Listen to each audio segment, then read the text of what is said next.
Welcome to the Iron Self podcast, where we jump into health, fitness, mindset, and becoming the best version of yourself. Today with your hosts, Mike and Kayla Minion. Welcome back to the Iron Self podcast. Hey guys! On today's episode, we are talking about your metabolism. What is it? It's a fairy tale. It's made up. No. Metabolism is one of those things where it's either working for you or it's working against you. There is no coasting for the metabolism. So we often hear the word metabolism and it's thrown out, and a lot of people don't really fully understand what it means. So your metabolism is essentially the way in which your body uses energy or utilizes energy. Energy means food in this circumstance too, everybody. Well, yeah, it could be food, it could be drinks, something that you're ingesting that has calories that your body can use as fuel. And the metabolism is the process that our cells go through in order to produce that energy, whether that be storage, whether that be usage. So there's a whole, it's very complicated. Like metabolism isn't this like cut and dry thing. It is very complicated and it's adaptive. So that's one of the things that we often don't understand. We think that, oh, this is my metabolism, this is the way it's always going to be, but your metabolism is adaptive. So this is something to be very, very aware of. This is something that we've talked about in the past too, and a lot of the clients and a lot of people that we talk to have been chronic dieting for so long that their metabolism has downregulated. Yeah, so downregulating of metabolism is something that's super common. Usually, most people try to go off on this weight loss journey on their own. They follow some sort of a fad diet. They follow some sort of a plan that they found online, or they go off something that they heard or something that worked for someone else, or so on and so forth. They've gathered all this data for themselves, and then they decide what they're going to do. They go through this process. They're doing so good at their weight loss, and then it plateaus. It stalls. And they're like, well, I don't understand. It's not working anymore. Like the amount of people that come to me and say, I did this diet and it works for me. And I'm like, it doesn't matter what diet you did. The fact is that you needed to be in a calorie deficit, which means that we need to be under what our maintenance calculated maintenance calories are. Calculated maintenance calories are for our metabolism. So yeah, I guess the big thing to note is, like Kayla was saying before, is that your metabolism is very adaptive. So what happens when you adapt, say you go on a calorie deficit, you should be eating 1,800 as maintenance, you're coming in at 1,200 constantly, and you see that weight loss. Well, then your body starts to realize that it's only being fed 1,200 calories, 1,200 calories, 1,200 calories, and then your body starts to downregulate things that it doesn't need for you to survive so that you use less energy in your day-to-day life. And so most people don't realize, like, the first things to usually go involuntary movements. Involuntary movements. So, like, talking with your hands. Kayla talks with her hands all the time until she's on a diet, and then those hands drop. Yeah, so involuntary movements, you'll actually blink less. You'll breathe less. Your breathing less. rate goes down. There's, like, lots of things that kind of slow, and things that maybe we don't have full control over. So when our metabolism down regulates, say, like Mike said, we're down at that 1,200 calories. Well, now, if my metabolism is saying that 1,200 calories is now maintenance, in order for me to lose weight, I have to come below 1,200 calories. And I'm going to be honest, I would never do that to anybody. I will not take you below 1,200 calories. I just don't think it's safe long term. Like in a very, very short duration burst here and there, maybe. We'll talk about that. Depends on the situation. Very dependent. But for the most part, long duration, it's not a good place to be. Right, because at 1,200 calories, you're starting to look into the realm of an eating disorder. And that's just reality. If you are constantly 1,000 to 1,200 calories, that is under consuming energy that your body needs. What I actually begin to worry about at 1,200 calories is whether or not you're getting enough nutrients. Well, in the hormones. Macronutrients, micronutrients. And then, yeah, like you said, what are your hormone levels doing? But that plays into your metabolism, right? So, I mean, depending on what stage you are at in life, if you are a female, are you, just in the... Are you menopausal? Are you menopausal? Are you perimenopausal? Are you postmenopausal? Are you in just menstruation? Have you had a hysterectomy? happening? Like, what else is kind of going on in your life? If you are a male, you know, is your testosterone levels really, really low? We have to start to begin to look at what is your sex drive? Like, how do you add on muscle? Like, how does your body respond to strength-based training? How are you feeling with rest? Like, do you feel rested after a good night's sleep? There's lots of other things that kind of are indicators as to where your metabolism is at and where your energy levels really should be, and then playing that into hormones and stress. And there's like, oh my gosh, there's so much that really goes into this. So to be like, metabolism is what it is, that's really not the case. We need to really begin to take a broader spectrum look at this. But I think the big thing that we really wanted to talk about today was that adaptive part of that metabolism, because we have so many people that come to us and they're like, I can't lose weight. I've been eating 1,000 calories for the last 6 months and I can't lose any more weight. And the biggest thing is that we need to refeed that metabolism. So we go through a little calculation. We figure out what your maintenance calories should be based on your exercise activity level, your height, your weight, your age. There's a whole bunch of stuff that kind of goes into this calculation. Now, again, it's a calculation. That doesn't mean it's cut and dry. Okay. So we calculate where your maintenance is at. And then we want to come under maintenance in order to be in a calorie deficit. Or over maintenance in order to be in a calorie surplus, or at maintenance to just maintain our weight and get that beautiful body recomposition that we're looking for. So I think one of the big things that I want you to talk about, because you are a wealth of knowledge in this, is for people that have been chronically dieting, for people that have just downregulated their metabolism so much that they can't lose weight anymore. How do you safely and under control refeed that metabolism so that you can actually get back up to the point where you can start seeing weight loss again? Because it's a scary thing, because the reality is you got to take the calories up. Terrifying, right? Especially if you're on a weight loss journey. Yeah, and that is, okay, so that is a really good question, and for each person, it is very different. When somebody comes to me and we need to look at refeeding their metabolism, most people are coming to me because they still want to lose weight. And then when I look at them and go, well, we're going to gain about 4 to 5 pounds. And Incorrect. They're like, are you freaking kidding me? But the problem is that I need to refeed your metabolism to get your metabolism going well. So we don't just jump to maintenance. So say you're at 1,200 and you've been at 1,200 for the past like 3 years. And then all of a sudden, like, you want to lose weight. Well, I need to refeed your metabolism up to maintenance. And that might be increasing slowly by 100 calories a week. It could be increasing by 200 calories a week. It could be increasing by 500 calories a week. Every person is very different in the approach that I take with you, but it's going to depend on your exercise level. It's going to depend on how long you've been in this calorie deficit. It's going to depend on how fast your body adapts, because everybody is different. Everybody's body and metabolism fluctuates and regulates so much differently. And when we start to refeed your metabolism, we are giving you more carbohydrates, healthy proteins, healthy fats. And the problem is now my hormones have to regulate with that. And so we do see a little bit of that weight fluctuation, usually up. And for the most part, it's usually water weight. You might have like 1 pound to 2 pounds of weight gain, and that is super normal. But we usually see about a 5 pound fluctuation in water weight, and that is super normal. Once we find maintenance, we hang out at maintenance for anywhere from 1 month to 4 months. And I know like that sounds kind of crazy, but we really need to get your body understanding that this is maintenance. This is a safe space. You're going to get the right amount of food all the time. We're going to get the right amount of nutrients. Here's where we get your metabolism like flowing for you, working for you, not against you. And then we get your hormone levels going. There's so much more that goes into this. Well, we've talked about learning to trust, like learning that self-trust, I guess I'll call it, like learning how to teach your body to trust yourself again. And that is that refeeding phase where your body has to know that it is in a safe place and that it is going to be getting the calories that it needs so that it can regulate your, like Kayla was saying, the hormones are the big one, right? If you've been in such a calorie deficit for so long, your hormones are all over the place. So getting those back to just baseline, just regulating your hormones with that, it takes some time.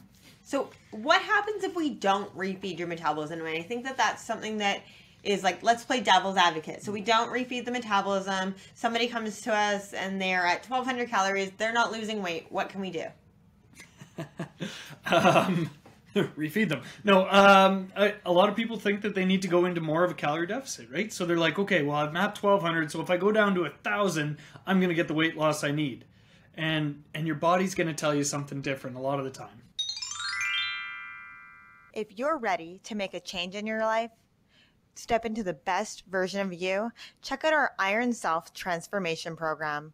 Find more info on our website, www.ironbodycoach.com. Usually your body will fight you back on that. So if, for example, someone comes to me and they say, I am not willing to refeed my metabolism right now. I don't want to do this. I'm not interested in this. I need to be beach ready, blah, blah, blah, blah, blah. Totally understand. I am not a magician. I do not have a magic wand. So I cannot make you beach ready 100%. But if I say you weren't doing any strength training and I give you strength training and you start doing that, well, your body's going to start recompositioning because your maintenance is at 1,200 and you're eating 1,200. So you're going to get that beautiful recomposition that we want. The other It's going to take more time than if you were to refeed, though. True. The other thing that we want to look at too is that can we change up the nutrients that you're eating? So for your carbohydrates, are you eating like cereals and breads and those kinds of things? Can I give you more like vegetables, some like butternut squash? Like, can I give you something that's a little bit more whole food based, but more in that vegetable realm versus that starchy carbohydrate realm? Can I give you more healthy fats, some seeds, some avocados versus your cheeses and those kinds of things? So starting to really pull back and be more of that whole food approach, you'll get a different result from your body that way as well. But really, the biggest thing is if your metabolism's in the gutter, I'm going to strongly advocate that we look at refeeding that metabolism because otherwise it's a guessing game, okay? Mm-hmm. So if you come to me and your metabolism's in the gutter and then I've calculated your maintenance should be at 2,000 calories, if that's the case and, you know, you're eating 500 calories in a deficit based on my calculation and we're getting either a slight weight gain or we're not seeing any of the changes that we want, that is a huge indicator that your metabolism is in the gutter and that we need to refeed it in order to get the results that you want long term. A lot of these crash diets, they just totally preach eat less, eat less, eat less, and we live in a busy society where we forget to eat. I mean, who's with me on forgetting to eat? I'm like one of those people, I could easily skip lunch most days because I just forget. Not me. I love eating.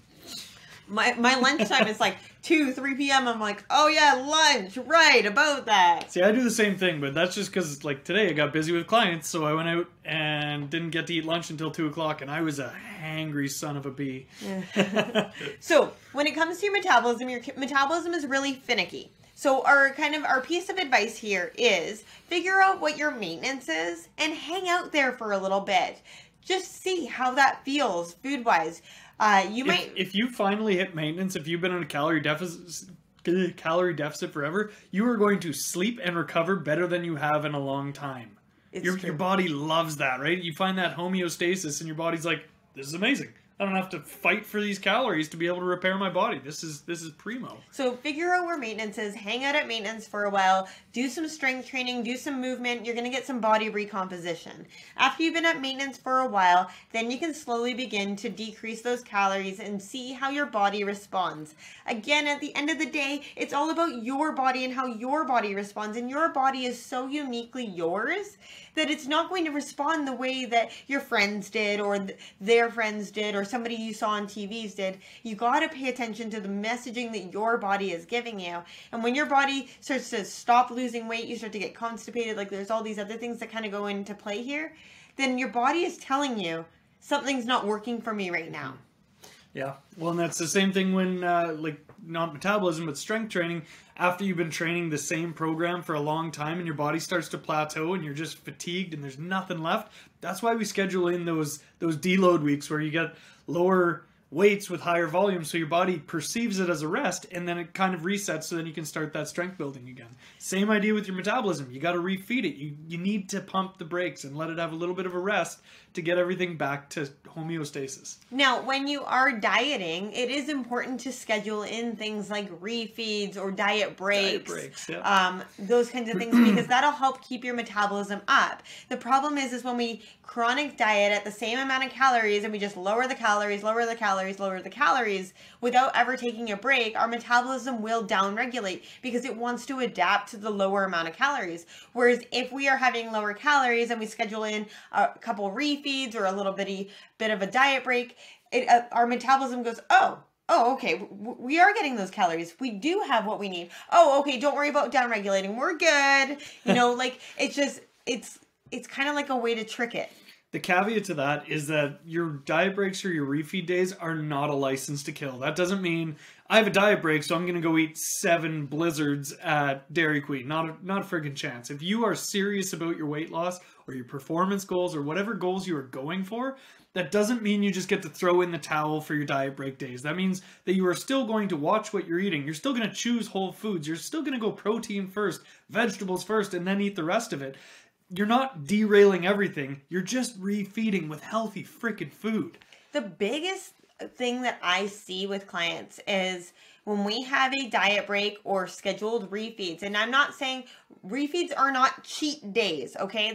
This is cheat's an ugly word. I don't use cheat day as a thing because I just think it insinuates that you're doing something wrong, and it's not wrong. This is important, and it's not a cheat day like where you just like derailed for the day, like you said. So it is a refeed. So I get extra calories that day. Maybe that does allow me some room to have some chips. Maybe that does allow me some room to have, a chocolate bar or whatever that might be. That's okay. But it's like Mike said, it's not a license to kill. But the biggest thing that I often will see is what I call spillover. So maybe you have a 2-day diet break, a 2 to 3 day diet break. And then after those 2 to 3 days, I see spillover where, oh, now I'm eating an extra 100 calories, 200 calories for the next couple days after that. Well, that spillover is really where we're actually being detrimental to your results. Where we start to lose the traction. Yeah. So being really, really dedicated to like, hey, this is my refeed day. This is my refeed days. This is my diet break, but I'm not going to spill over after the case. I'm not going to go way up above still after the case, which seems to be the way of the world, right? We want to eat what's in our house. And like, say for your refeed day, you bought some Oreos and you thought, you know what, I'm going to have an Oreo or something. Well, the problem is now there's a whole box of Oreos. There's a whole box of Oreos. So now, I'm just going to try and make that fit in the next day and the next day and the next day. That doesn't mean that you can't fit it in. You totally could, but most people tend to overconsume. Now, the other thing that I want to just touch on with metabolism, which a lot of people don't know, is that week before a female's period, most females' metabolism increases by 100 to 200 calories, which is amazing. Okay, 100 to 200 calories. Let's just play it 200, just because I like. You like eating more food. No. So say it's 200 calories for a whole week. That's 1,400 calories. 14,000? 100. 1,400. Okay, I was right. I have a really big problem with zeros and numbers. Anyways, that's 1,400 calories, which is almost half a pound that you could lose that week by doing nothing extra. The problem is that your hunger hormone also increases that week. Ghrelins there. Yeah, and it's there going, hey, feed me, feed me, feed me. So what happens is most females tend to overeat that week. The average, so statistically speaking, the average is 500 to 700 extra calories a day. That's really what most females tend to overconsume that week. That's crazy if you're trying to shoot for a 500 calorie deficit and all of a sudden you're at maintenance. Yeah, but if you're 500 to 700 calories over those days without realizing it because your hunger is increased, then that like a half pound a day. Then you come up to maintenance or you're over maintenance, right? You're in that surplus versus being in that deficit. So if you could maintain that deficit with that increase in your metabolism, you would actually lose a half a pound that week. Yeah. Phenomenal, right? There's some awesome news for everybody. The week before your period, stay hungry, people.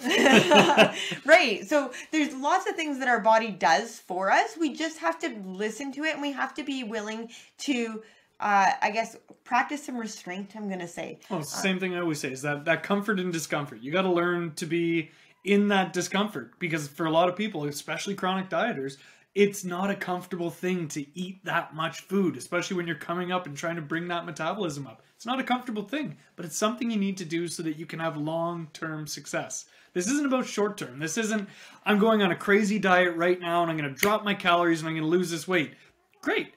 Everybody can do that, but it's not sustainable. The second you go back to eating regular food, how you normally do, all of that weight's going to come back. Whereas if you are in a steady deficit after you've found your maintenance and you kind of work back from there, you can have steady, predictable weight loss.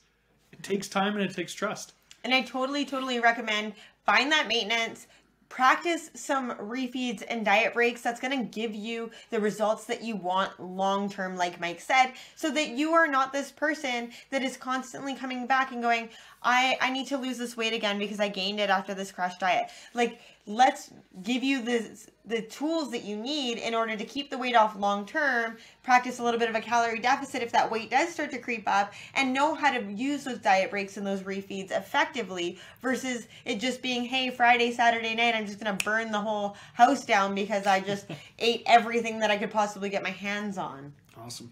Well, hopefully you guys got something out of this episode. I hope that you can take something away and maybe either use it for yourself or share the information with a friend or a family member. If you like this episode, please share it on your social media, share it with a friend or family member or somebody else that you feel could benefit from it. Have a great day, guys, and get that metabolism working for you. Thanks so much. Bye for now. Bye, guys.